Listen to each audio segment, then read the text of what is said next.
Je parle de réponse sur le défendant le Congo. Voilà. Ben, je crois que c'est une idée géniale. Parce que créer un mouvement sauver le Congo, c'est un crime. Et la victime est là. Poutino. Voilà. Donc Kabila, Makila, votre grand frère, votre grand frère de José Makila souffre. Qui n'a pas pu même nommer la cher ami. Mon frère Makila souffre de ce que j'appelle le syndrome de Stockholm. Vous savez, le syndrome de Stockholm, il y a la victime qui vénère son bourreau. Makila, nous tous le savons. Il a dit, nazo reproché Kabila, azo mutema mambe, nazo reproché Kabila, azo somba minduki, azo moa congolais, nazo reproché Kabila, tout ce qu'on sort. Aujourd'hui, qu'est-ce qui a changé à Kabila pour que lui aujourd'hui devienne défenseur? Alors, dans les autres cieux, on traite ça, c'est un syndrome, une maladie, le syndrome de Stockholm. Les gens qui se sont retrouvés à Nairobi sont en train de souffrir. Mais ils sont là, oui, parce qu'ils sont en train de créer une crise artificielle politique. Vous les avez identifiés en soutane? Tous, comment on reconnaît les diables sous peau de mouton, n'est-ce pas, les lions pour vous dévorer, mais comment les reconnaître? On reconnaît les rebelles par rapport à leur langage. On leur demande, dites que le Rwanda nous agresse. Et on dit non, lui quand il était, oh non, beaucoup de Français. Ça c'est l'élévation. Non, tout rebelle confondu ne condamne jamais le Rwanda. Tout rebelle confondu, quand on tue les Congolais, ils vont se dire qu'ils sont horrifiés. Non, non, quand on condamne Kabila, un seul individu, ils disent qu'ils sont horrifiés. Mais quand on tue les Congolais, matin, midi, soir, un million, ils ne sont jamais horrifiés. Ils vont vous dire, on est colonisé avec la vie. Bref, les rebelles se reconnaissent à travers un seul critère. Lui, si vous avez reçu un rebelle, on va faire les tests avec notre frère en face. Pourquoi il n'arrive pas à résoudre cette question du social? On nous a toujours dit nous avons 80 000 hectares de terres rares, ainsi de suite. Donc, comment expliquer que nous n'arrivions pas à résoudre ces problèmes? Le social est vaste, mais les ventres d'abord des Congolais, les Congolais lambda voient d'abord les manger. Déjà moi, je me suis approprié comme la vie. Pour t'as dit le confort, le président fondateur n'est pas un magicien. Seul ne paie rien. Aujourd'hui, vous avez un président qui a une politique très volontariste. Ce que vous ne comprenez pas. Parce qu'on ne voit que le bout de notre nez. On ne veut pas non. Mais le social englobe beaucoup de choses. Ben oui, englobe beaucoup de choses. Vous savez, pour détruire un pays, il faut négliger sa formation. On va dire ça parce que vous nous citez le chef qui a été Premier ministre de 2012 et je ne sais pas, 2016. Quand Matata devient Premier ministre, j'ai l'avantage d'avoir été pendant cette période, parce qu'on semble me le reprocher, avec M. Kabila les a appelés chez lui à Kingakati à l'époque. Les As et Kamikaku, ils sont devant Modeste Bahati, Bouela et Bomba. Parce qu'ils avaient créé ce qu'on a appelé CLP, une cellule au sein de la nation. Il leur a dit, tu m'envoies votre là. Ma priorité maintenant, c'est qu'on aille vers les pays, l'effacement des dettes avec ce qu'on appelait pays pauvres présents. Je t'ai amené à priorité là-dessus. Lui, Matata, a bénéficié de ça. Lui, M. Matata, il a eu, en dehors du projet là, agricole, là, il a eu un projet de 1000 écoles.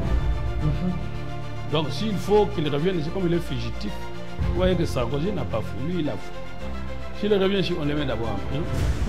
Et puis on lui fait notre procès sur le détournement de l'argent de 1000 écoles.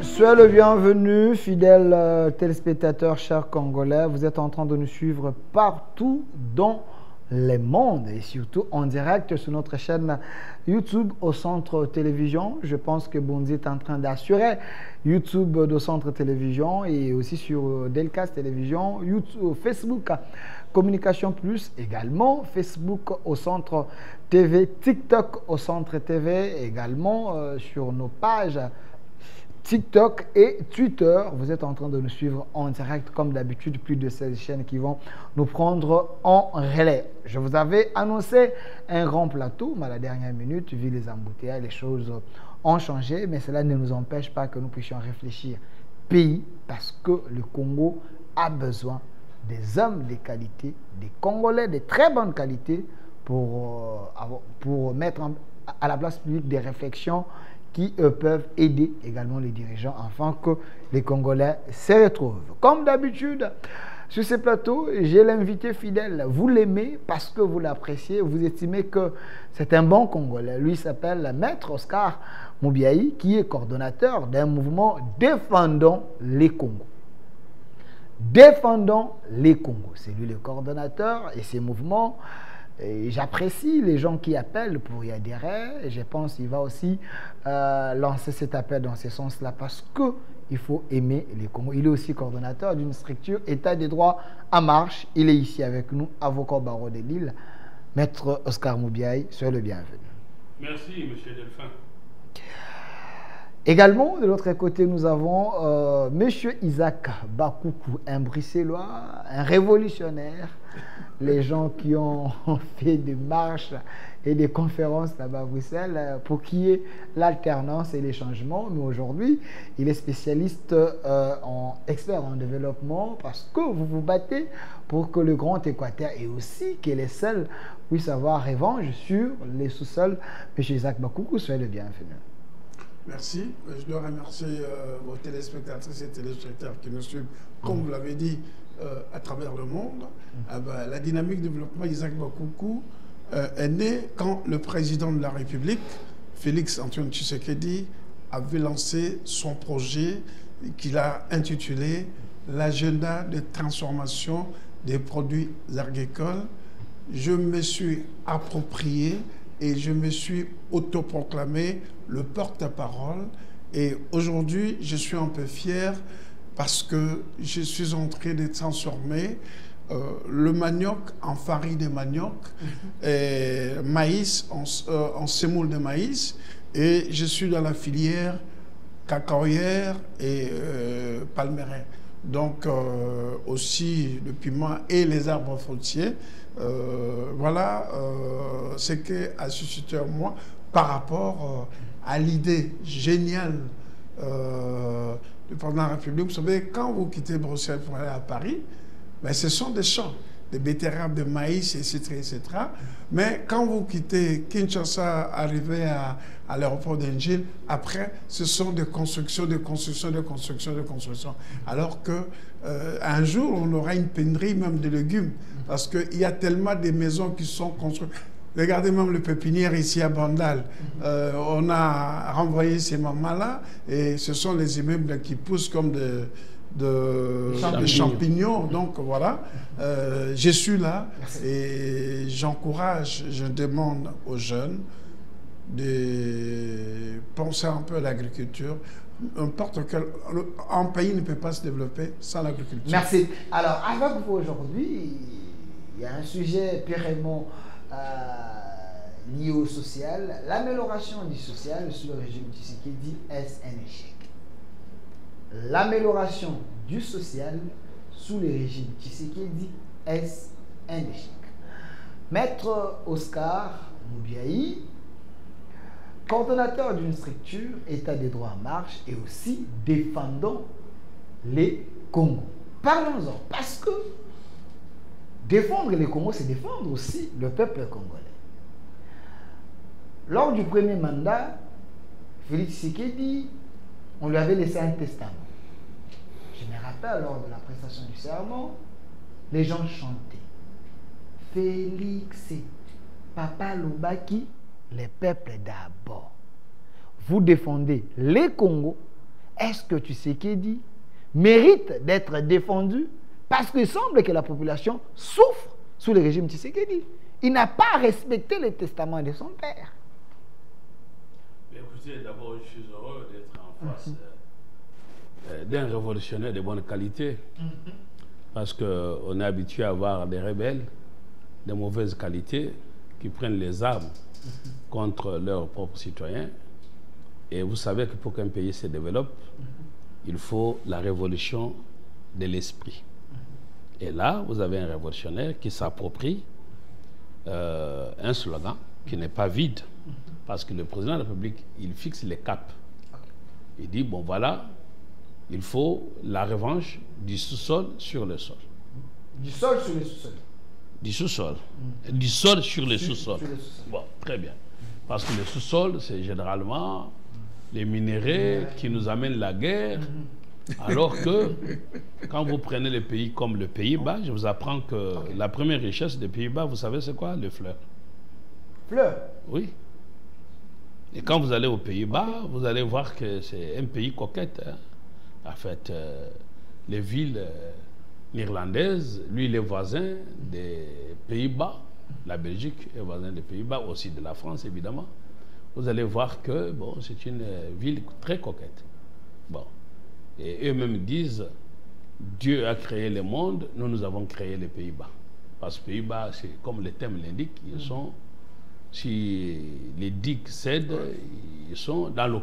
Ils ont repoussé l'eau et ils ont fait Pays-Bas. Donc le développement, c'est l'œuvre des mains de personnes.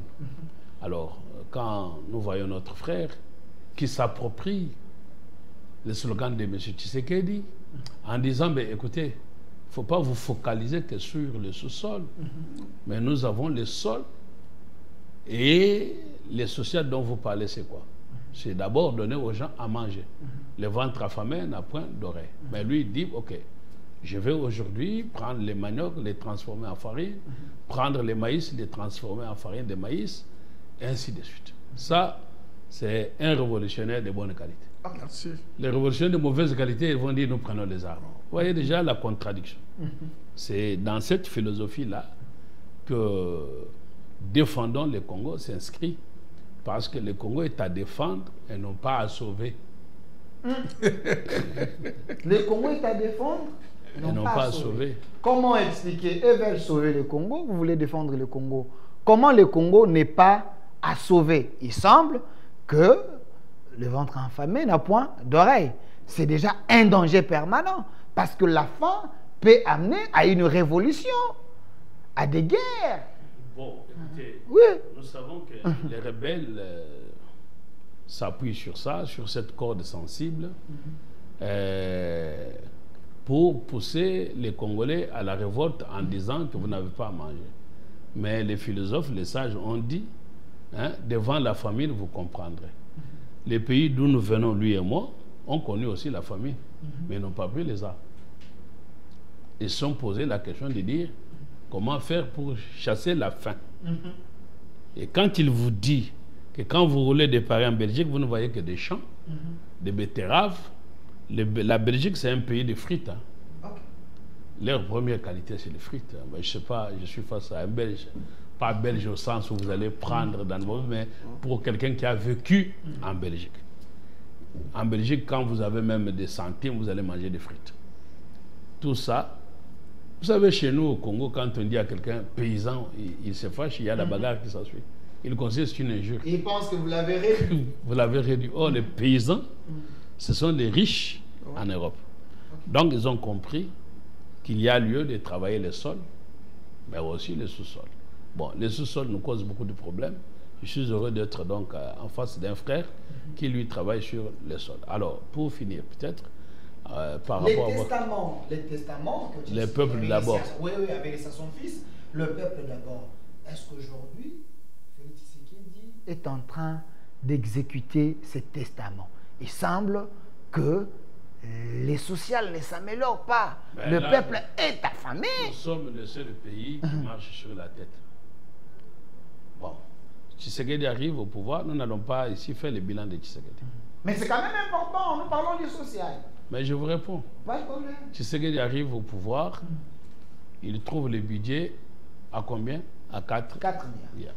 Il multiplie ou quadruple ou triple. De 4, on vient à 16. 16 aujourd'hui, ça n'avait vers 20. Oui, je crois qu'on arrive à 20. Très bien. Hein. Comment on apprécie un pays? C'est par rapport à son budget. Alors, maintenant, on va vous dire, mais le budget, là, ça ne se ressent pas dans le panier de la ménagère. Mais le budget a des priorités. Quand on nous fait la guerre, et que la priorité, c'est quoi? C'est mettre fin à la guerre. Donc, on peut avoir faim, mais on doit dire sacrifions-nous. C'est pour cela que j'ai dit défendons le Congo. Parce que les apprentis sorciers vont venir tirer la sonnette sur les cordes sensibles en vous disant vous avez faim, révoltez-vous. Les apprentis sorciers. Ah, ok. Donc les rebelles. Ah. Bon, c'est les apprentis sorciers. Bon, moi, écoutez, je suis clair, je n'ai jamais... Les rebelles, qu'ils soient rebelles pacifiques ou rebelles en armes, en soutane, en costume, ils vont vous dire aujourd'hui, sur les cordes sensibles, que Tshisekedi vous affame dans le but de faire... Donc, les rebelles ont plusieurs formes. Pacifiques, armés. Selon votre écriture défendant le Congo, vous les avez identifiés en soutane. Tous. Okay. Comment on reconnaît? Parce qu'un dernier jour, viendront les diables sous peau de mouton, n'est-ce pas, les lions pour vous dévorer, mais comment les reconnaître?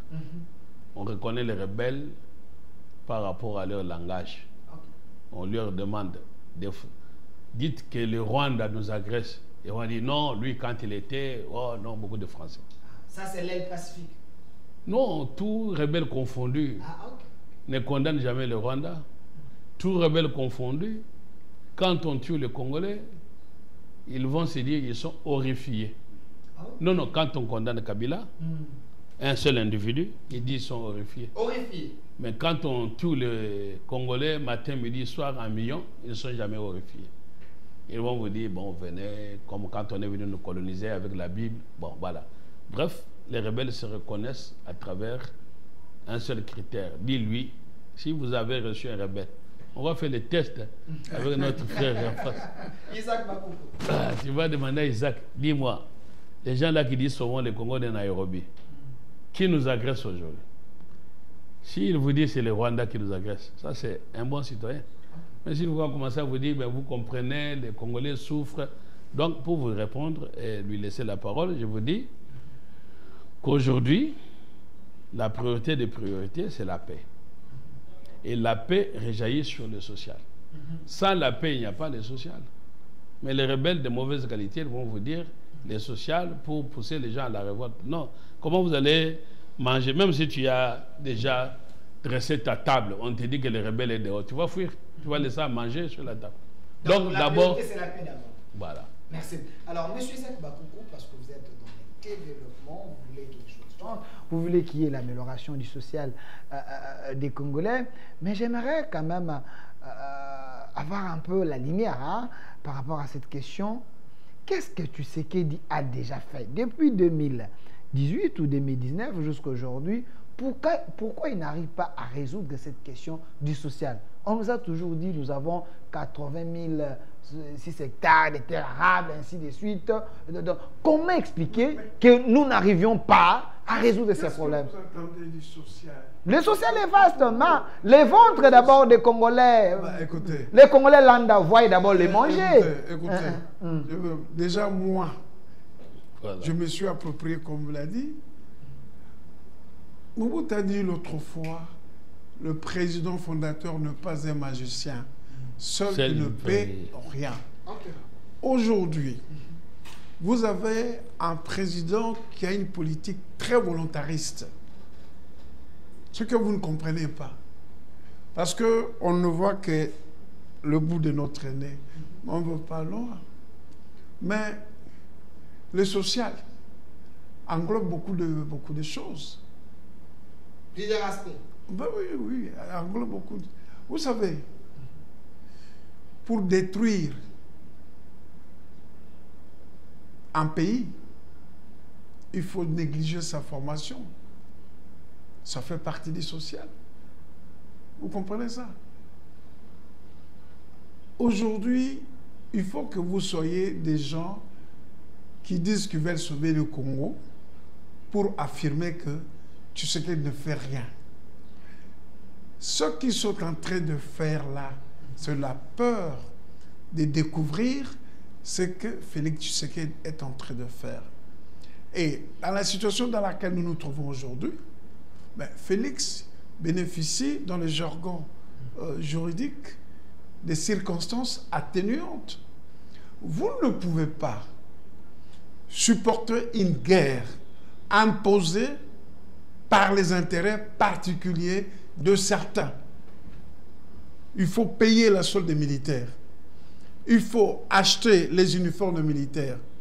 Il faut acheter les munitions et les armes, les rations, qui n'étaient pas prévues dans le budget.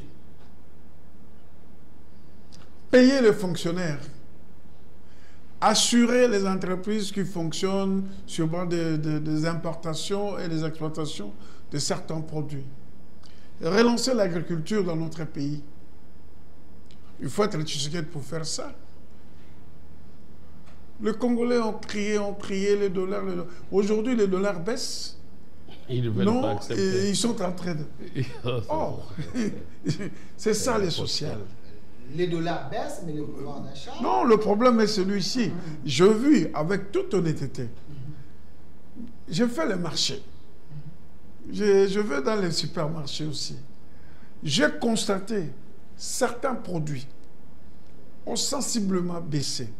Mais ce n'est pas suffisant. C'est maintenant que le ministère de l'économie qui doit mettre sur le terrain ses inspecteurs, parce que le prix de référence dans notre pays ici, c'est le dollar.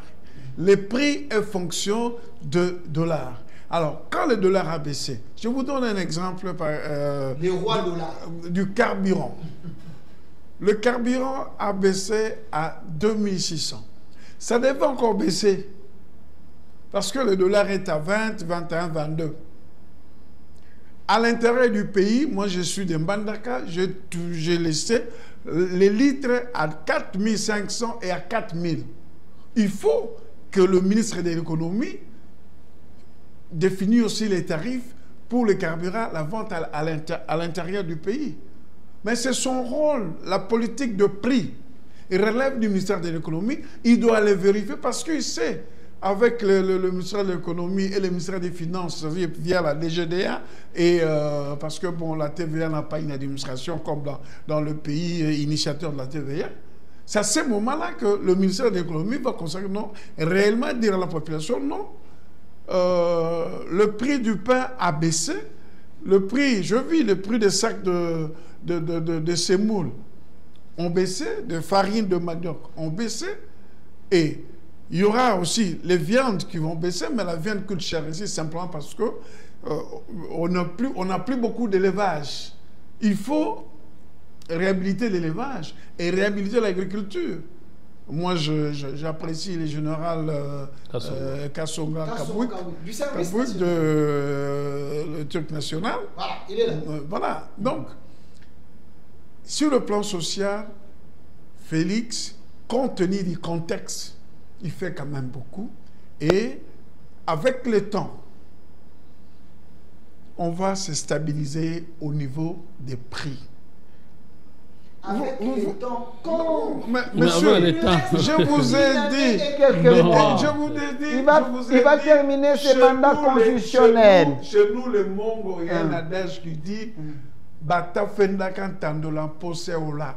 On ne peut pas traverser le fleuve ou l'océan parce qu'on a envie de rentrer chez soi, mais il y a les vagues. Qu'est-ce que vous allez faire? Donc, c'est normal. Vous savez, un pays en guerre, mais le président arrive à construire, il est dans sa 6e université. Est-ce que c'était la mais oui, Oh, mais s'il vous plaît, s'il vous plaît, s'il vous plaît. Je suis, attends, je suis en Mbandaka. Je vois les sites de l'université, la prison centrale, sans bruit ni trompette. Félicitations au nouveau ministre d'État, ministre de la Justice, garde des Sceaux, M. Guillaume Gueffa. Ni tambour ni trompette, on est en train de construire la prison centrale de Mbandaka. Dans la même ville de Mbandaka, on est en train de construire un grand labo qui va servir l'Afrique centrale, de l'INRB. On est en train de construire le stade. On est en train de construire l'administration provinciale de la police nationale en Mbandaka. On est en train de construire les bâtiments pour l'école de la police en Mbandaka. On est en train de réhabiliter l'Afrique Hotel. Quand vous faites le calcul, on tombe sur 7 000 à 8 000 emplois temporaires. Quand on crée l'emploi, le social fait quoi? C'est ça le social. Le social dépend aussi de l'emploi. Quand vous créez de l'emploi, ça c'est le social artificiel. Non, c'est pas artificiel. Le social en Monsieur, dur. un chômeur, un chômeur, s'il n'a pas un chômeur, il ne peut pas se procurer du pain. Mais s'il est engagé, il peut se procurer du pain, il peut se procurer du maïs, il peut se procurer du poisson, il peut se procurer de la viande. Alors, il ne faut pas confondre le social. Le social, c'est un concept global dans les activités au niveau du pays. Merci. Alors, monsieur... Mais défendons, je n'ai pas répondu sur le défendons le Congo. Défendez le Congo. Ah, voilà. Ça, parce que je crois que c'est une idée géniale. Parce que créer un mouvement sauver le Congo, c'est un crime. Et la victime est là. Continuons. Voilà. Donc Kabila, Makila, votre grand frère, votre grand frère de compte équateur, mon grand frère Makila souffre. Qui n'a pas pu même nommer la chère amie. Mon frère Makila souffre de ce que j'appelle le syndrome de Stockholm. Vous savez, le syndrome de Stockholm, il y a la victime qui vénère son bourreau. Makila, nous tous nous le savons, il a dit, nazo reproché Kabila, azam tema mabe, nazo reproché Kabila, azo somba minduki, azo moa congolais, nazo reproché Kabila, tout ce qu'on sort. Aujourd'hui, qu'est-ce qui a changé à Kabila pour que lui, aujourd'hui, devienne défenseur? Alors, dans les autres cieux, on traite ça, c'est un syndrome, une maladie, le syndrome de Stockholm. Les gens qui se sont retrouvés à Nairobi sont en train de souffrir mais ils sont là, mais oui, parce qu'ils sont en train de créer une crise artificielle politique. Pour qu'il y ait une crise, nous avions la crise ici, arrivant en 2016, Kabila n'a pas organisé les élections. Ça, c'est une crise. Donc, il y a une crise de légitimité. 2. S'il y a des problèmes, des manifestations, tout ça là, le pays est instable. Ici, toutes les institutions de la République fonctionnent. Tous les fonctionnaires se rendent au travail. Merci. Et aujourd'hui, on ne peut pas parler d'une crise. Lui-même, Kabila, il a été condamné, même pas un chat. Même pas un chien qui a aboyé. Parce que, mais vous avez quand même suivi monsieur Ambongo. Est-ce qu'on a même brûlé les pneus? S'il vous plaît. Non, nous vivons ici à Kinshasa. S'il vous plaît, il ne faut pas dire ça. Il ne faut pas dire ça. Moi, je suis journaliste. Moi, j'ai vu Monseigneur Cholet. Il est devenu Monseigneur au BAB toujours. Monseigneur Cholet dire qu'il était horrifié pour la condamnation de Joseph Kabila. S'il vous plaît, ce n'est pas votre temps de parole, le maître Oscar Moubiaï, en écoutant M. Isaac Bakoukou, il est d'accord avec le mouvement défendant le Congo, mais défendre le Congo, oui. Sauver le Congo, c'est premier. Parce que ici, la question du social, vous dites, M. Bakoukou dit que c'est un peu global, il a cité les universités. Est-ce que c'était la priorité? Parce que le peuple a besoin de manger. Vous lui dites l'université. Bon, écoutez. moi, c'est un peu de répondre et cadrer des choses. Je suis heureux de voir M. Bakoko Isaac sur ce plateau. Je les découvre pour la première fois. Voilà les gens de bonne qualité. Et voilà les émissions utiles. Parce qu'ici au Congo, vous êtes habitués à des émissions que vous appelez politiques. Or, les social, c'est la politique. D'accord? Pourquoi je dis ça? Quand Kabila quitte le pouvoir, il dit son plus grand regret, c'est de n'avoir pas... Transformer l'homme. Mais voilà, Tshisekedi a transformé le Bakouk. Qui quitte la Belgique et qui vient, il va à son Équateur natal et il vous dit qu'il apporte à la population à manger. Alors, si quelqu'un peut manger, quel est le social que vous voulez encore? Alors, maintenant, si vous créez autant de Bakouk dans chaque province, les gens auront à manger. Donc, la difficulté avec le Congo, c'est de penser que pour que les gens aient à manger, il faut que Tshisekedi leur apporte ça. Or, Tshisekedi doit apporter la politique. Ce que nous souhaitons maintenant, c'est que quand vous avez les pays comme la France, et vous avez ce qu'on appelle les restos du cœur, on donne à manger aux gens, on leur donne des habits. C'est parce qu'il y a eu comme des Bakouk. Les Abbé Pierre, bon, maintenant je ne vais pas aujourd'hui les comparer à Abbé Pierre parce qu'Abbé Pierre, après sa mort, Emmaüs, on découvre que mais il a laissé Emmaüs. Bon, très bien. Maintenant, si Bakouk apporte à manger aux gens, tout simplement parce qu'il s'est approprié, comme il dit, la philosophie de Tshisekedi. Vous comprenez que Tshisekedi a déjà transformé un Congolais qui est devant vous. Mais vous ne voulez pas accepter. Ce que maintenant nous souhaitons, c'est quoi? Ils sont minoritaires. Non. Quel est l'impact de sa transformation? Maintenant, écoutez, maintenant nous devons commencer à réfléchir. Le Congo est grand. Non, nous devons commencer à réfléchir. La réflexion que nous devons maintenant apporter, c'est que quand vous avez maintenant les Bakouk qui s'annoncent, il faut que derrière, les ministres des tutelles accompagnent. Nous n'avons pas ce que l'on appelle la banque agricole. En France, quand tu arrives, on te dit qu'il y a la banque agricole. Bakouk vient de l'Europe avec son petit capital, il trouve une idée. Mais derrière, il faut qu'il y ait l'accompagnement de ministres et de tutelles qui accompagnent M. Bakouk, qui transforment en acte la politique sociale de Tshisekedi des peuples d'abord. Mais maintenant, s'il n'y en a pas, s'il faut pouvoir un ministre, Bakouk va prendre 2 mois. Mais il va prendre son avion, il rentre en Europe, il dit ce pays-là, c'est un pays foutu. Donc, nous en appelons à nos ministres de se mettre à la disposition des gens qui transforment en acte la politique du chef de l'État. Est-ce que le ministre de l'Agriculture aime d'abord les champs? Ah il y a non, des gens qui aiment les bureaux ici climatisés. Vous avez un ministre de l'Agriculture qui s'est jamais présenté dans un champ. Moi encore, il y a des gens comme ça. Nous ne sommes pas là pour faire la politique politicienne. Nous en invitons. Il faut aimer d'abord les secteurs. Quand vous m'avez appelé, vous ne m'aviez jamais dit que j'avais pour co-débatteur M. Bakouk. Je le découvre. Les gens peuvent regarder dans ton émission. Tu as appris les gens, comme on en aime ici, de la politique politicienne. Nous ne faisons pas la politique politicienne. Maintenant, malheureusement, la difficulté qu'on n'est peut-être pas compris. Ah non, on est volontariste. Lui, il a abandonné la Belgique, moi j'ai abandonné la France, moi je suis avocat en France. Un avocat en France, on ne le croise pas dans la rue. Au barreau de Lille. Bon, écoutez, on ne le croise pas dans la rue. Quand nous admettons, ce n'est pas comme on nous dit ici, ce sont des nettoyeurs d'assiettes, peu importe, il n'y a pas de son métier. Ce que nous voulons, c'est qu'on amène des idées. Et ces idées-là doivent se traduire en actes. Et quand vous avez M. Bakouk qui arrive avec un peu de moyens, et il veut transformer les sociaux de ses concitoyens à l'Équateur. Vous comprenez? Il faudra qu'on l'accompagne. Mais on ne va pas l'accompagner. Quand vous voyez maintenant les petits étrangers qui arrivent, bon, vous savez que nous sommes les seuls pays au monde, n'est-ce pas, les Africains, qui n'ont pas ce qu'on appelle en Europe l'extrême droite. Bah oui, tu as déjà vu un parti d'extrême droite au Congo?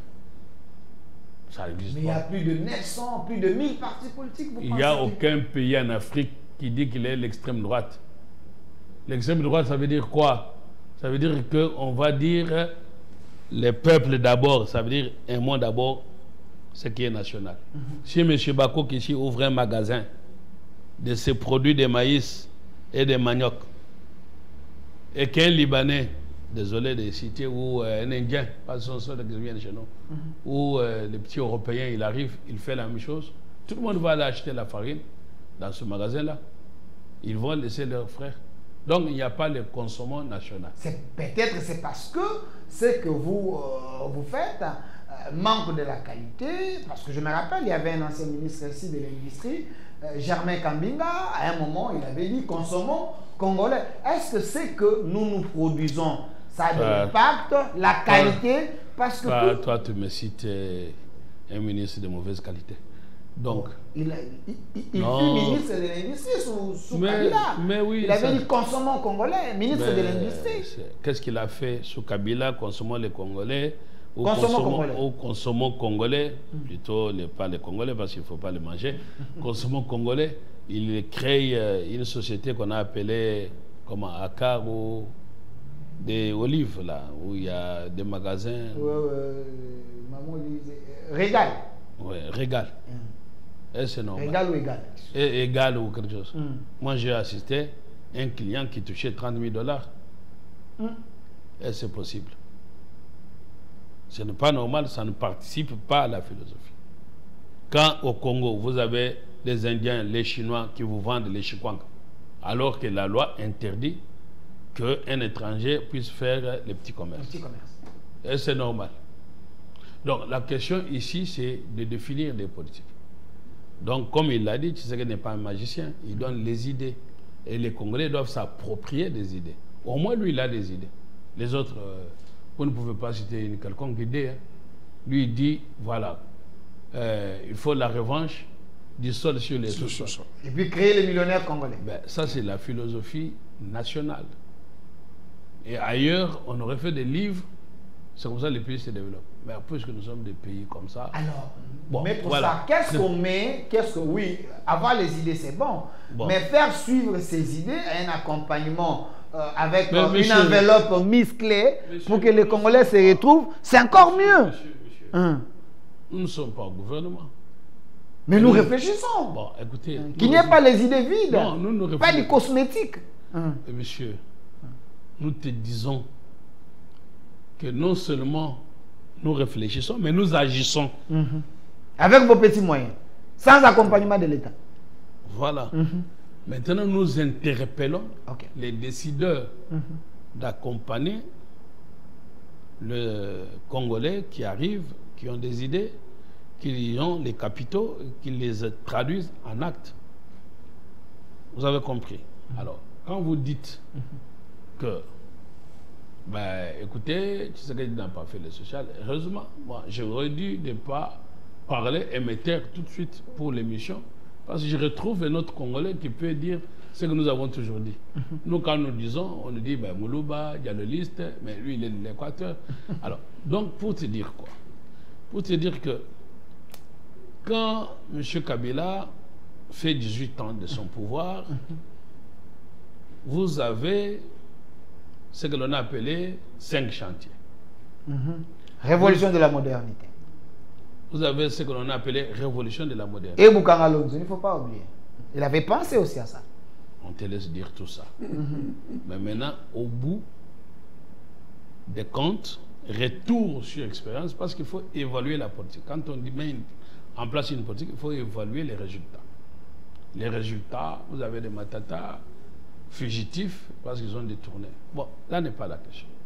La question ici est, quand on a dit ça, on a créé même des chaînes de télévision pour faire la campagne sur les 5 chantiers. Or, quand un pays se transforme, on n'a pas besoin de communicateurs de chantier.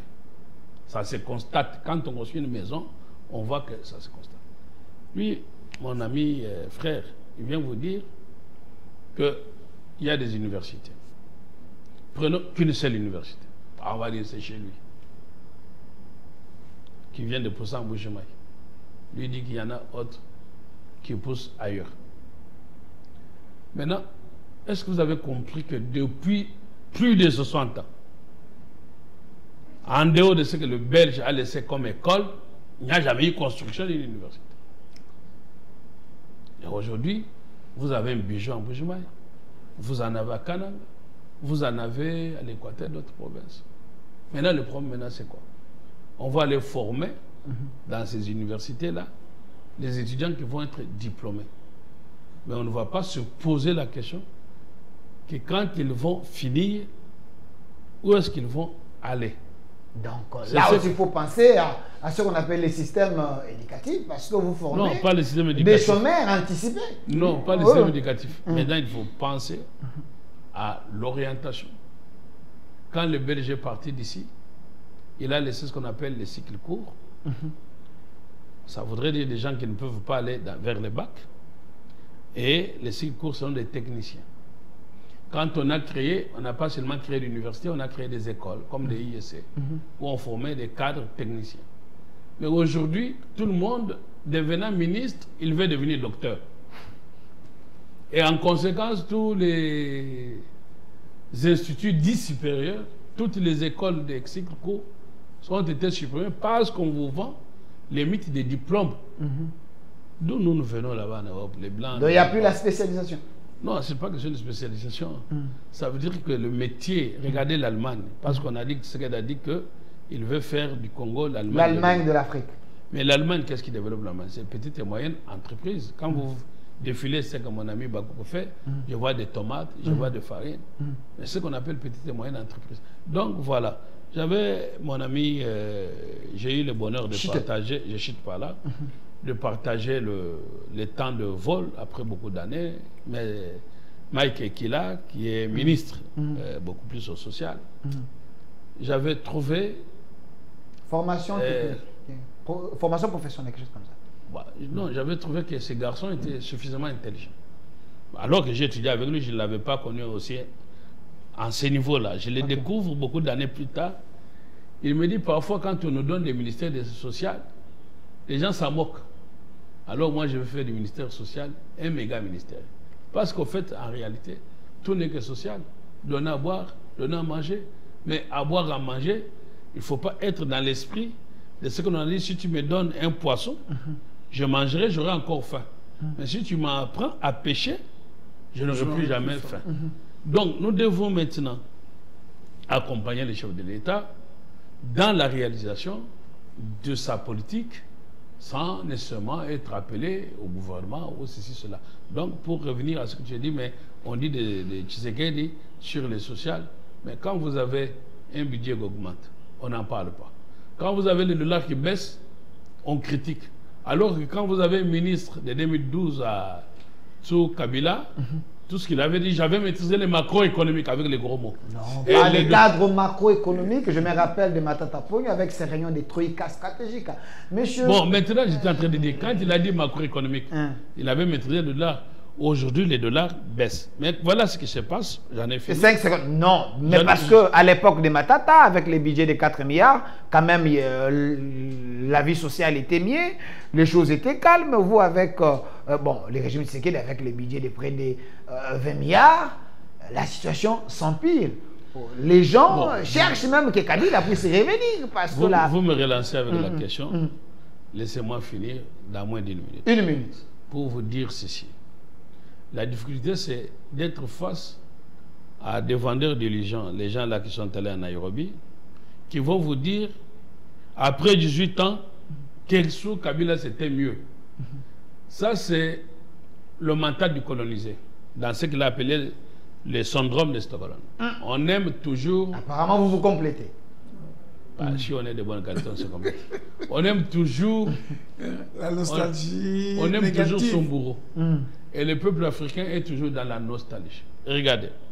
Aujourd'hui, quand vous prenez les gens qui ont connu Kabila, ils vont vous dire sous Kabila c'était bien.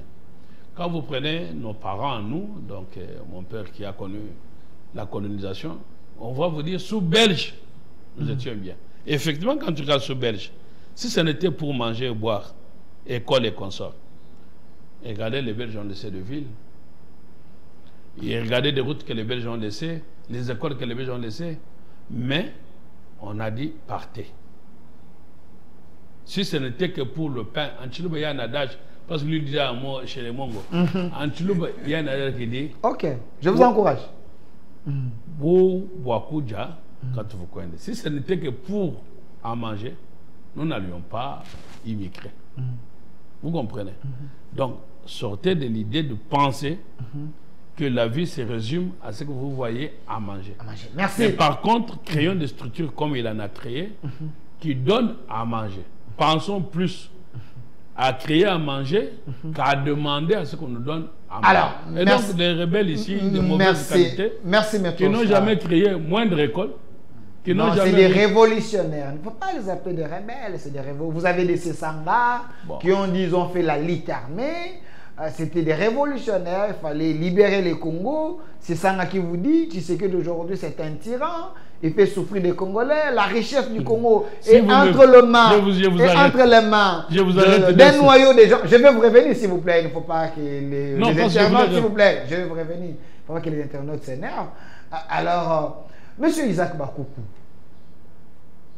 un parent, s'il a 5 enfants, 10 enfants, avant de faire un programme, il s'est dit, c'est en fonction de mes enfants que je vais laisser autant pour que ma maison puisse bien manger. Est-ce que vous avez d'abord identifié les problèmes du Congo? Il semble que Tshisekedi, avec son gouvernement, ils sont en train de tâtonner, à chaque fois, tâtonner dans des décisions, des remaniements, ainsi de suite. Et le peuple ne se retrouve pas. Quels sont les vrais problèmes du Congo pour que le Congo se développe? Je ne vous permets pas de dire que le gouvernement tâtonne. J'ai dit, c'est ce que les opposants disent. Non, de la mauvaise foi. Okay. Celui que vous avez cité, c'est le plus mauvais premier ministre que la RDC a connu pour 2 choses. Le professeur Matata, oui, c'est le plus mauvais ministre. L'homme de la bonne gouvernance. Ben oui, Kabila, le Congo, il a malchance d'avoir un président comme Kabila. Je suis désolé. Je peux vous expliquer comment ça prend Matata Pogno. Matata Pogno nous a parlé de la croissance à des chiffres. Ça veut dire que la croissance, vous avez la croissance négative et positive. Alors, quand vous avez la croissance à des chiffres, donc, vous avez ce qu'on appelle la croissance positive. C'est-à-dire que le produit de la croissance doit être investi dans les domaines comme l'enseignement, la recherche, les infrastructures. Qu'est-ce que Matata avait fait de produit de la croissance? Rien. Or, il a été le ministre qui a bénéficié de ce qu'on a appelé le point d'achèvement. Le point d'achèvement, c'est-à-dire qu'on ne doit plus payer la dette extérieure. 1. Il parle de la croissance. 2. Il a bénéficié de point d'achèvement, donc l'annulation de la dette. Qu'est-ce qu'il a fait si ce n'est détourné ce qui s'était fait, les 85 millions ou 250 millions de Bukangalozo?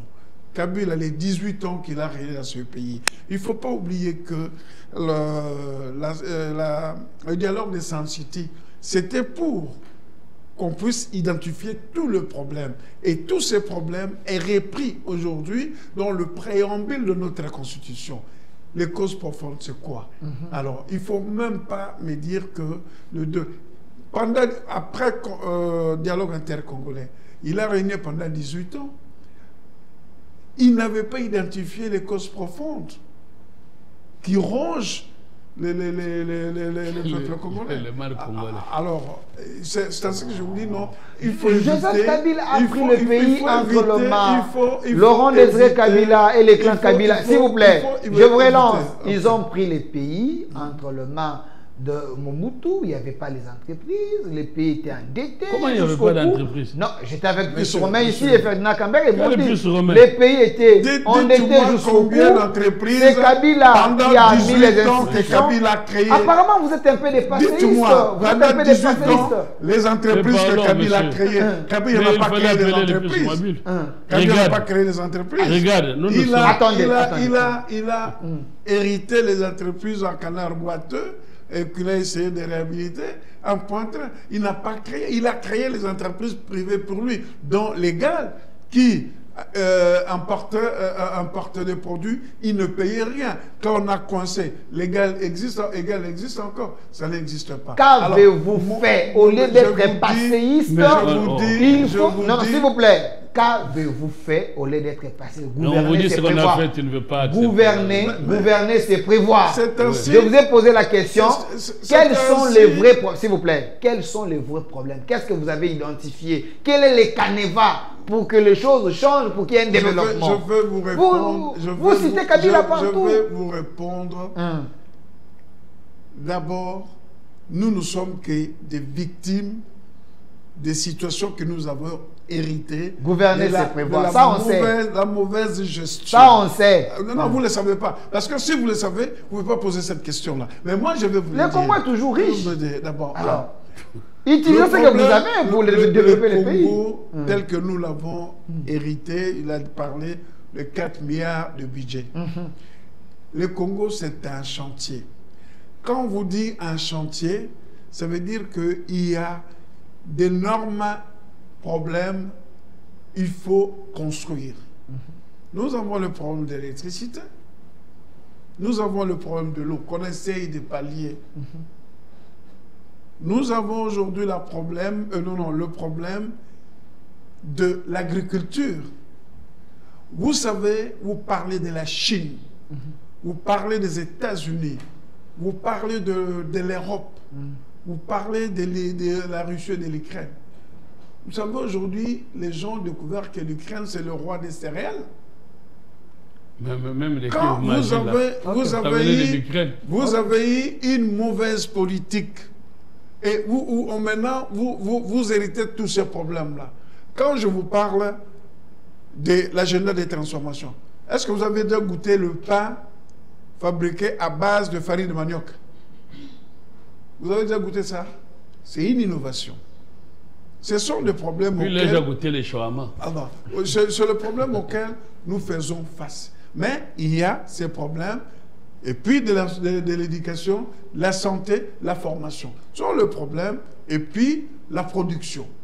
Et le ministère phare pour la production, la formation et la transformation, vous avez le ministère de l'Agriculture, le ministère des petites et moyennes entreprises, et puis vous avez le ministère de l'Économie. Des ministères pauvres. Il n'y a pas un budget à aller à un ministère enfin que... Oui, des ministères comme ça. Vous avez posé Quelle est l'enveloppe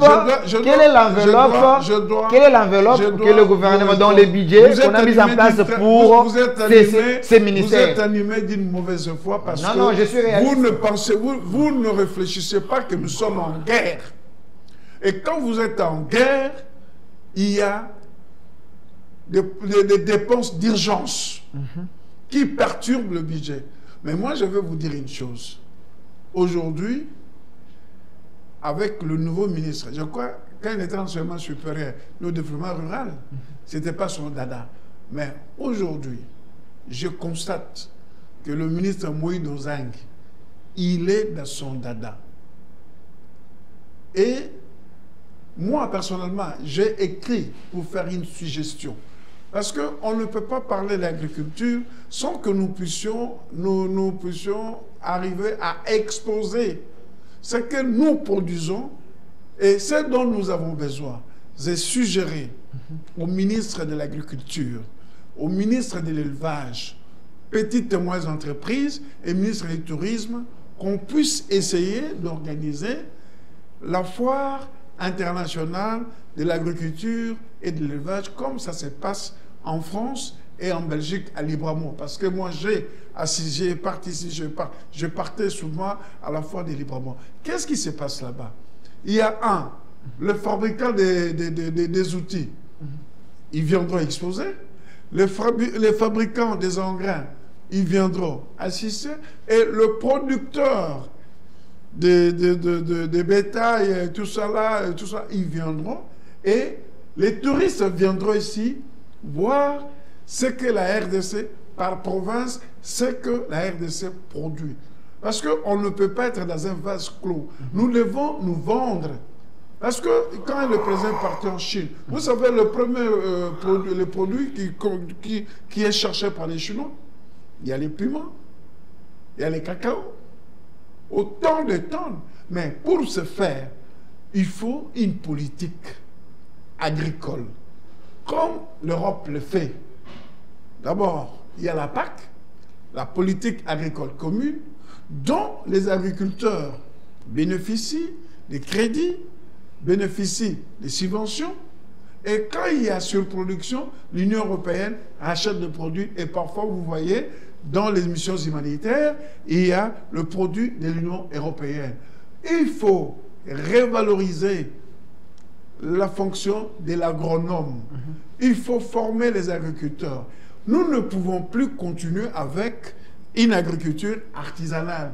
Il nous faut une agriculture équipée avec des outils, des tracteurs, tout ça là, de machines à transformer. C'est que moi je transforme, semi-industriel, mais j'ai besoin que si j'ai des engins, mes 200 ou 150 hectares, je puisse l'exploiter en maïs, en manioc. Et je serai à mesure, attendez, je vais terminer, je serai à mesure de pouvoir amener même le maïs au Katanga. Pourquoi nous devons continuer à importer le maïs de l'Oufou qui vient de l'Angola et tout tu sais que je vis des bananes qui viennent de l'Afrique du Sud. Je vis des choses qui viennent de l'Afrique du Sud. Parce que peut-être leur produit est de bonne qualité. Et c'est ça l'idée. L'idée du chef de l'État. Il concevait très mal que les produits de première nécessité, tels que le maïs, les haricots, le farine de manioc, les arachides, nous continuons à l'importer. Alors que ce sont des produits qui pourront éviter nous puissions importer et faire voler nos dollars pour l'acquisition de ces produits. Alors, je veux ouvrir une autre question. Je sais que j'ai des têtes bien faites ici. Il ne faut pas toujours jeter l'opprobre à Kabila, parce que je me rappelle, Joseph Kabila avait acheté des tracteurs où il avait donné aux politiciens également pour qu'ils aillent faire les champs, mais malheureusement, ces tracteurs se sont retrouvés chez les vice-mamans. Alors, maître Oscar, vous avez voyagé un peu beaucoup. J'ai un Bruxellois, j'ai un Français, mais dans l'âme, vous êtes des Congolais. Partout dans le monde, ils ont leur service national, il semble. Quel est le rôle d'un service national? Mouzé avait eu cette idée. Aujourd'hui, Félix Tshisekedi veut que le service national fonctionne. C'est quoi d'abord le rôle? En quoi le service national peut être important pour un pays? Bon, écoutez, avant de vous répondre à votre question, clôturons et vidons les arriérés dans les chapitres que vous avez ouverts, parce qu'il ne faut pas ouvrir les chapitres et puis on va se perdre. Ok. Vous nous avez cité ici, bon, la difficulté est que vous nous amenez sur un terrain où nous serons amenés à tirer le bilan, et quand on tire le bilan, ici on est dans les comparatifs. Ça va être Kabila n'a pas fait ça, Tshisekedi a fait ça, Tshisekedi n'a pas fait ça, Kabila avait fait cela. Et ça nous donne deux camps de ceux qui disent Kabila avait fait mieux, il faut ajouter. Bon, vous comprenez. Alors, nous aurons bien souhaité, pour que le débat soit équilibré, de nous amener ces gens-là. Vous voyez que lui, il s'est défini de par ses origines Mongo. Mais vous avez aussi l'autre Mongo de mauvaise qualité. Et José Makila? Non. Qui? Les jeunes qui se disent politiciens, qui est dans toutes les télévisions, Bolodja. Alain Bolodja, ok. Non, c'est un homme intelligent, c'est un économiste. Hein? Moi, je n'ai pas dit qu'il n'est pas intelligent. Non, voilà le problème des Congo. Quand on ouvre la bouche, on donne les diplômes. Un économiste. Non, c'est pas ça la question. En Europe, vous avez des gens qui ont dit les 100 diplômes, qui ont réussi. Où sont nos 100 diplômes que j'appelle à l'Eboulodjoa pour un échange sur le développement, sur les sociales, sur l'amélioration. Mais l'enfance. Non, je peux l'appeler si vous voulez que je lance l'invitation. Okay, invite-le et tu le mets en face de son frère Mongo et de moi-même. Ok, merci. Pourquoi nous voulons dire ça? Nous voulons dire ça parce que vous nous citez M. Matata, qui a été Premier ministre de 2012 et je ne sais pas, 2016. Quand Matata devient Premier ministre, j'ai l'avantage d'avoir été pendant cette période, parce qu'on semble me le reprocher, avec M. Olivier Kamitatou. Kabila les a appelés chez lui à Kingakati à l'époque. Les As et lui, Kamitatou, ils sont vivants. Modeste Bahati, Pouela et Omba. Parce qu'ils avaient créé ce qu'on a appelé CLP, une cellule au sein de la majorité. Il leur a dit, tuez-moi votre truc là. Ma priorité maintenant, c'est qu'on aille vers les pays, l'effacement des dettes avec ce qu'on appelait pays pauvres très endettés.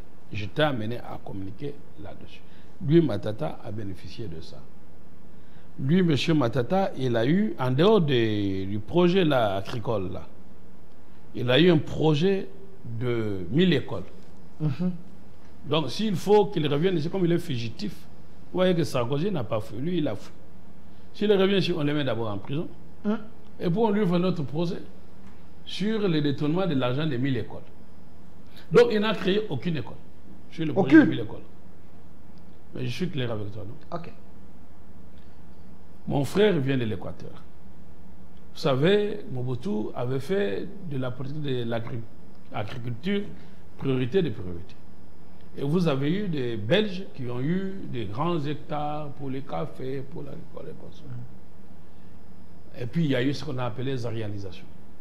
C'est M. Matata vous a fait croire qu'il a pris beaucoup d'argent pour dire qu'il remboursait aux expatriés qui se sont retrouvés victimes des réalisations. Or, ces gens-là avaient des assurances et qu'ils avaient déjà été remboursés, ce qu'on peut être remboursé deux fois. Voilà la réalité des choses. Quand vous nous amenez maintenant avec ces gens-là, qui se retrouvent à Nairobi, comme s'ils n'avaient jamais dirigé. Le problème de ce pays, c'est qu'il y a les cycles qui se répètent, les mêmes se recyclent. Donc vous avez maintenant des gens qui avaient déjà dirigé, comme des Makila, des Matata, et qui se sont retrouvés à Nairobi. Et vous avez ceux qui ne se sont pas retrouvés à Nairobi. Vous m'avez parlé d'un ancien ministre de plan. Tout à l'heure, hein, qui se retrouve comme leader, il parle aux jeunes étudiants. Ok, pour ne pas citer son nom. Ok, vous l'aimez bien.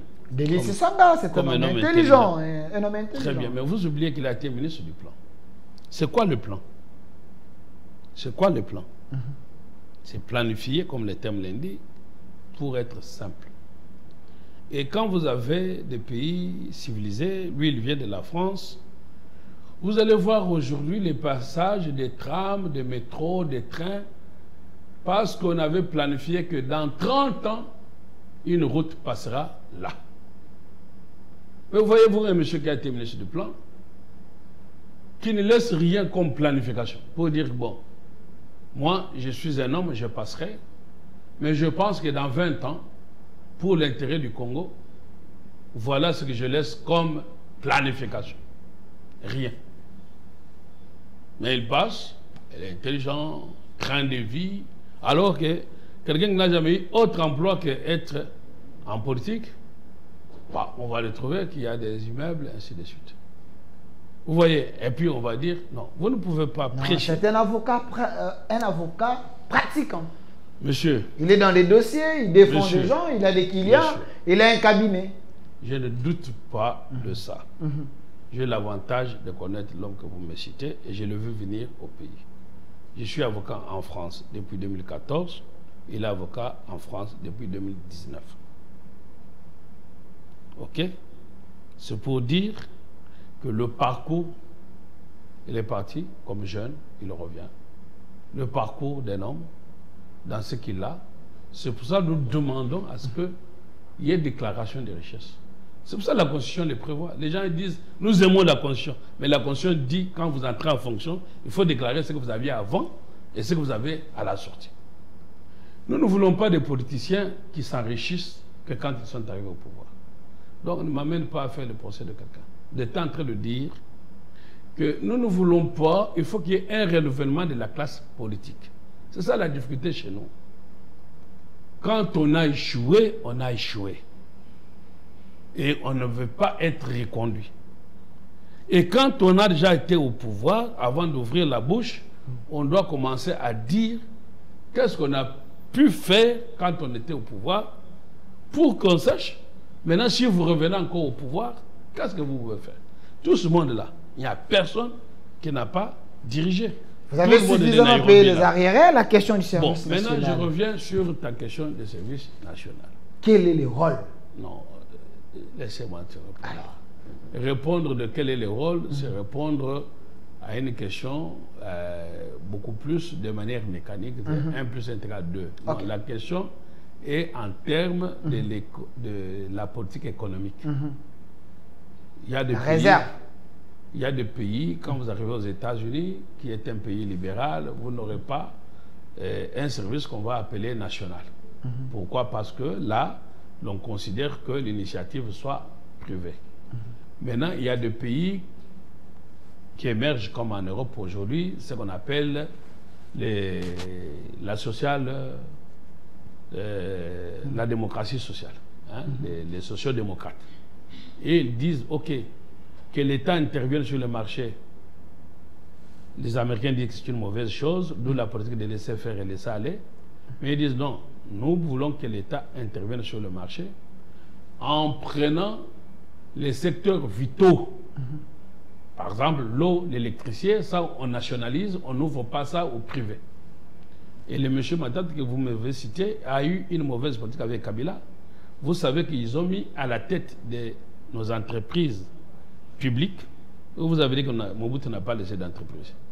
Mais Mobutu a laissé des entreprises.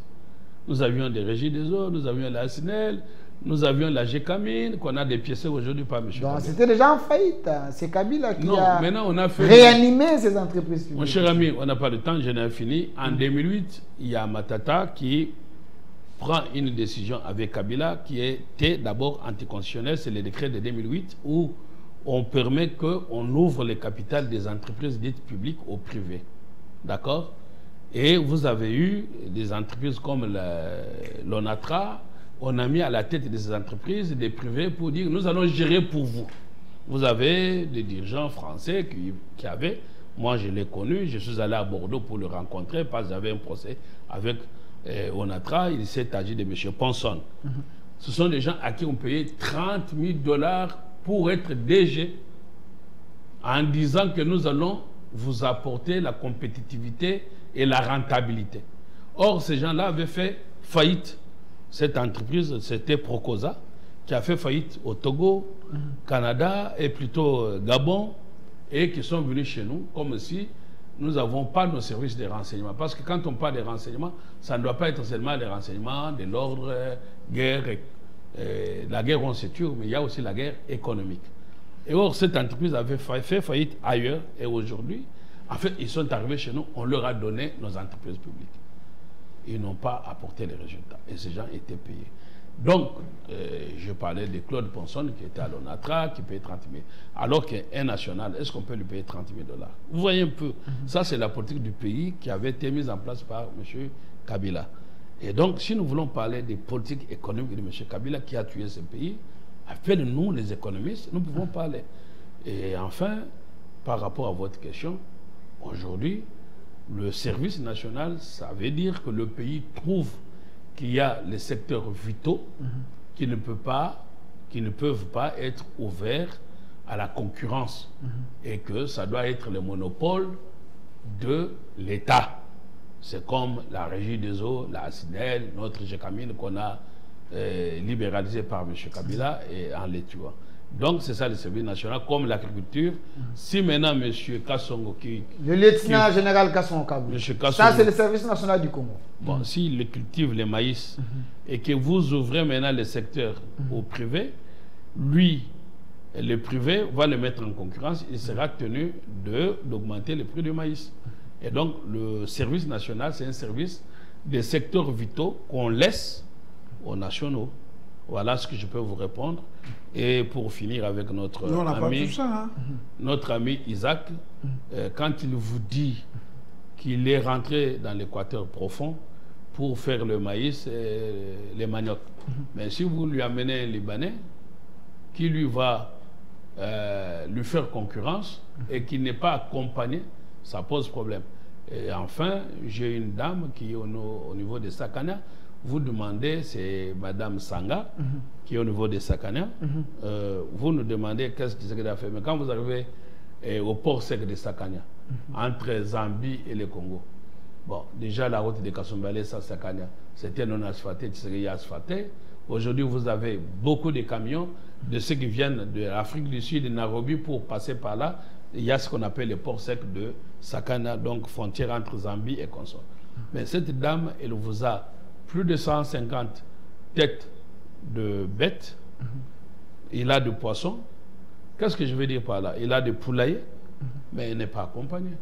Mais en revanche, il l'a dit. Aujourd'hui, nous voyons des mandarines sur la route, des bananes. Ce que nous voyons dans les marchés, ça vient où? C'est importé. Ça vient de l'Afrique du Sud. Ce n'est pas possible que notre souveraineté alimentaire soit entre les mains des étrangers. Ce n'est pas possible que notre souveraineté économique soit entre les mains de supermarchés qui pullulent, sans que le ministre de l'économie ne puisse pas avoir la politique d'accorder l'ouverture des supermarchés en tenant compte du besoin. Mais à tout coin de rue, vous avez le marché. Et conséquence, c'est quoi? La même boîte de tomates que vous pouviez acheter hier dans le marché, dans le grand marché, les Andes que l'ancien gouverneur a fermé, soi-disant pas pour ce qu'il doit réfectionner, mais la boîte de tomates, ces tomates-là, c'est vendu maintenant dans les supermarchés, indexé au dollar. Une même tomate qui pouvait être achetée à 1000 francs, mais on le vend dans les supermarchés, et comme tout le monde veut devenir nouveau riche, ben on préfère aller dans les supermarchés qu'il faut qu'on ferme totalement pour en avoir peut-être un par commune afin de permettre qu'il y ait l'ouverture. Vous risquez d'inciter le gouvernement de prendre des décisions impopulaires. Alors, monsieur comment Isaac, des décisions populaires? Vous pensez que nos citoyens... Parce que les gens sont habitués avec les supermarchés, hein, et puis quand ils sont dans les supermarchés, ils prennent des selfies. Vous allez acheter un chikwang dans un supermarché. Les chikwang. Merci. Alors, monsieur Isaac Bakoukou, je chite avec vous, nous sommes vraiment à la fin. Alors, les services nationaux, parlons-en. Est-ce la production du service national avec le lieutenant général Kassomo Kaboui qui peut aider? Est-ce qu'il faut les soutenir? Est-ce que on ne peut pas avoir un peu les hectares un peu partout dans toutes les 26 provinces pour que le service national puisse aller de l'avant? Avec peu de moyens, il essaie de faire ce qu'il peut, le lieutenant général Kassomo Kaboui. C'est oui et non, parce que le service national qui a remplacé les services de volontaires. Vous savez, dans beaucoup de pays, c'était des volontaires. Lorsqu'il y a des catastrophes naturelles, on fait appel, on les considère comme des réservistes. Ce sont les gens qui suivent les formations militaires, sont considérés comme les réservistes. Mais le contexte du Congo fait qu'il y a aujourd'hui, il y a un problème d'emploi, il y a la délinquance, il y a ceci, et maintenant on a transformé les services nationaux. Par rapport à l'idée qu'avait Mouzé de voir service national pour les cantines populaires, pour le premier militaire, tout ça là et consent, c'est pas mauvais. Mais il ne faut pas non plus que les services nationaux reprennent le rôle des agriculteurs, des paysans et des agronomes. Nous devons faire la part des choses. Si, oui, parce que moi, je n'ai pas l'herbercide là, je n'ai pas un tracteur, je n'ai pas une rabot, je n'ai pas des semoirs, je n'ai rien, je le fais avec le moyen des bords. Oui, ce n'est pas mauvais, mais il faut réhabiliter les services existants de l'époque. L'agronome aujourd'hui n'a plus son rôle. Il faut réhabiliter son rôle. L'agriculteur, le planteur. Aujourd'hui, la Malaisie est devenue le premier producteur de l'huile de palme. Vous savez d'où venaient les semences de l'huile de palme que nous consommons aujourd'hui, la Malaisie? Ça venait de Yangambi, ça venait de Bengamisa. Vous vous rendez compte de ça? C'est que moi, je demande aujourd'hui... je ne suis pas contre. C'est un service complémentaire parce que il y a une augmentation de la population, il y a une demande qui est augmentée. C'est bien, c'est beau. Mais il faut que les autres services soient complémentaires. Le ministère de l'Agriculture est là. Il y a des paysans, il y a les agriculteurs, il y a les agronomes. outiller aussi ces gens-là. Moi, j'ai ma soeur qui a 5 hectares. Il n'a pas de tracteur. Moi, j'ai 5 et quelques hectares. Je n'ai pas de tracteur. Mais si je dois payer, je dois payer les paysans. Alors, taux de rentabilité est faible et les taux de rendement aussi est faible parce que dans certains pays, ils ont des outils, ils ont l'équipement. Ce que nous demandons que lors du budget 2025-2026, l'enveloppe augmente pour l'agriculture, qui doit être la priorité des priorités. Un pays ne peut pas vivre sans avoir son agriculture développée et transformationnelle. Laisse-moi terminer un peu, transformationnelle. Alors moi, je demande au gouvernement et au nouveau ministre de l'Agriculture de réhabiliter l'agriculture, de donner les moyens. Vous savez qu'il y a des gens qui ont des plans de plantation, mais ils n'ont pas le moyen pour relancer ces espaces-là. Il faut donner les moyens qui nous inscrivent lors du budget 2025-2026, qui nous donnent des subventions. L'agriculture, ce n'est pas comme aujourd'hui le commerce. Non. C'est un système qui passe avec le temps. Alors, il doit avoir l'appui, les soutiens de l'État. La banque agricole doit exister où la CADECO doit être efficace pour avoir des crédits à taux faible de remboursement. Et à partir de ce moment-là, notre marché sera inondé. On sera en technologie de pouvoir transformer le produit que nous cultivons. Et voilà, où tu vas parler de votre social des consommations. Parce que vous vous êtes focalisé sur la consommation. Mais pour que la consommation, il faut s'aimer, les transformer. Merci. J'espère que ce que M. Isaac Bakoukou a dit, il a totalement raison. Il faut soutenir également les agriculteurs, il faut soutenir ceux qui ont aussi les hectares, mais il faut également soutenir les services nationaux parce qu'il y a déjà un homme de confiance que le chef de l'État a placé là-bas, le lieutenant général Kassomo Kabouik. Avec peu de moyens, il fait ce qu'il est en train de faire. Vous êtes en train de voir des maïs, des hectares, et aussi, et il est en train aussi d'élever de bœufs. Et donc, il y a tellement de choses. Il y a aussi l'usine de fabrication des tenues ici à Ntsélé, parce qu'il a dit on ne peut pas commencer à aller acheter les tenues de policiers, soldats ailleurs. C'est quand même la souveraineté d'un pays. Ça crée de l'emploi. Oui, ici à Ntsélé, il est en train de construire l'usine. Il a dit ça serait inauguré au mois de décembre. Ici, on va confectionner des tenues de policiers, soldats, sacs, boots et autres. Et aussi, il a dit, c'est possible que la RDC, à travers le service national, que nous puissions fabriquer nos armes ici parce que nous avons de bois, nous avons tout ce qu'il faut ici, c'est juste la volonté. Il ne faut pas tuer non plus l'entrepreneur. Non, non, il ne faut pas tuer non plus l'entrepreneur. Il faut, vous savez une chose que... Il faut faire la part des choses. L'État doit avoir ses outils internes, mais il doit aussi prioriser aussi d'autres personnes. L'État ne peut pas, ça c'est pas les services... Vous savez, c'est pas les services à l'État. L'État, parfois, doit se désengager. On ne peut pas être tous ministres, on ne peut pas être tous général, on ne peut pas être tous DG, DGA. Il faut de l'entrepreneuriat, il faut de l'entrepreneur. Si l'État s'engage à tout, regardez aujourd'hui, l'État il est dans les transports, ça ne fonctionne pas. Il est Congo Airways, ça ne fonctionne pas. Que mais la réserve stratégique, l'État doit quand même ne doit pas dépendre. L'État ne doit pas, s'il vous plaît, l'État ne doit pas toujours dépendre des individus. Parce que la souveraineté d'un pays doit être rassurée. Il faut promouvoir les secteurs privés. Parce que ces marchés-là, pourquoi on ne peut pas le donner dans un secteur privé, ne fût-ce qu'en sous-traitance? Vous comprenez? Est-ce que si les services nationaux, ok, c'est pas mauvais, mais il faut ce que j'appelle, on nous a appris dans la distribution de temps de travail, vous ne pouvez pas monopoliser un service et il va commencer à nous fabriquer de pain. Non, dans les secteurs de sécurité, on ne peut pas donner des marchés à n'importe qui. Il ne faut pas. Nous produisons tout. Moi j'ai vu en Chine Il faut une les élus des policiers et soldats équitable. S'il vous plaît, j'ai vu en Chine, tenue des policiers et soldats, même ici à Dubaï, on est en train de vendre ça dans un magasin. Avec les tickets de la RDC.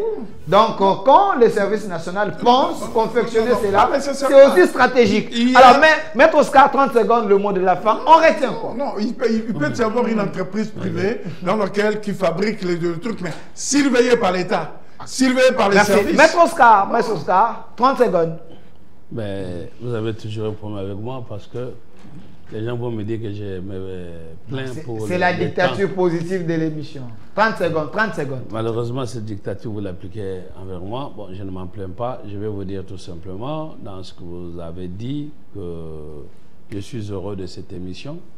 Je propose que vous puissiez faire venir les gens qui vous chantent matin, midi, soir, Kabila avait fait, pour qu'avec mon ami Isaac, nous puissions leur dire ce que nous venons de dire en toute contradiction. Enfin, qu'est-ce que je peux vous dire sur le débat que vous avez engagé, ce qu'Isaac est en train de vous dire, ça c'est scientifique. On considère que l'interventionnisme étatique sur le marché, ce n'est pas une bonne chose. Mais on peut accepter une dose d'intervention pour savoir reculer le marché, mais l'initiative doit être nécessairement une initiative privée. Donc maintenant, le service national, tout ça c'est très bien. Nous pouvons constater votre adhésion à ce que le général fait, nous le félicitons. Non, comme un patriote, hein, je suis fan de ce qu'il fait. 30 secondes, vous me oui, comme un patriote, je suis fan de ce qu'il fait parce qu'il est dans la vision du chef de l'État. On a parlé de Malaisie qui est producteur d'huile de palme. Je vais vous donner juste un élément. J'ai mon frère qui était divisionnaire à Kisangani Yangambi, là on a cité, c'était le chef de division de l'agriculture vers les années 80. Et il a mis en place une ferme au niveau du Kasaï à 500 hectares et on a planté de noix de palme, de palmiers pour un prix de Yangambi. Aujourd'hui, la difficulté c'est quoi? C'est que pas d'accompagnement, tous ces hectares-là, ça se meurt. Nous avons une banque, entre guillemets, qu'on appelle FPI, Fonds d'industrialisation, mais cette banque, quelle est sa politique? Il ne donne que le fonds et les crédits qu'aux ministres, aux DG, entre eux, et puis ils prennent cet argent.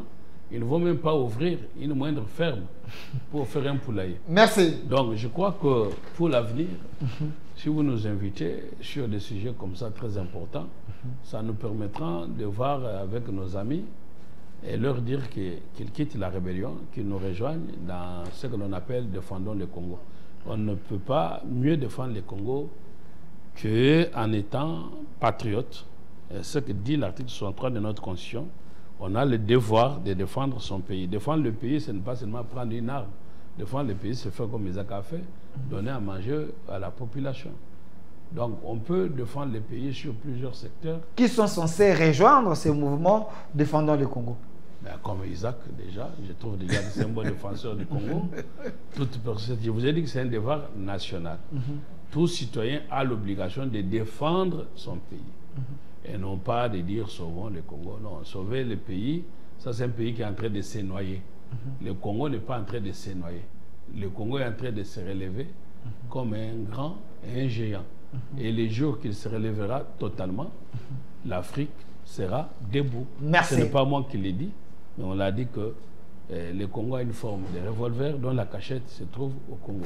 Prenons-en conscience et appuyons notre combat derrière les chefs de l'État pour que le Congo se réveille. Merci, chers Congolais. Défendons les Congos. C'est votre nouveau mouvement parce que nous voulons défendre la patrie même au prix de notre sang. Maître ça a créé le mouvement. Je m'étais autoproclamé porte-parole et j'ai été certifié aujourd'hui. Je suis porte-parole parce qu'il s'agit du Congo. Si vous voulez rejoindre ces mouvements, mon numéro, le numéro qui est affiché là-bas, appelez-nous, faites-nous un voice, envoyez-nous ce qu'il faut. Nous allons vous enregistrer parce que nous avons besoin de vous. Partout où vous vous trouvez dans le monde, défendez le Congo. De là où vous êtes, vous pouvez défendre le Congo. On peut vous communiquer la matière. Vous pouvez venir parce que nous avons besoin de vous. Ici, même ceux qui sont dans l'opposition, même ceux qui sont dans le pouvoir, même dans la société civile, le Congo est à nous.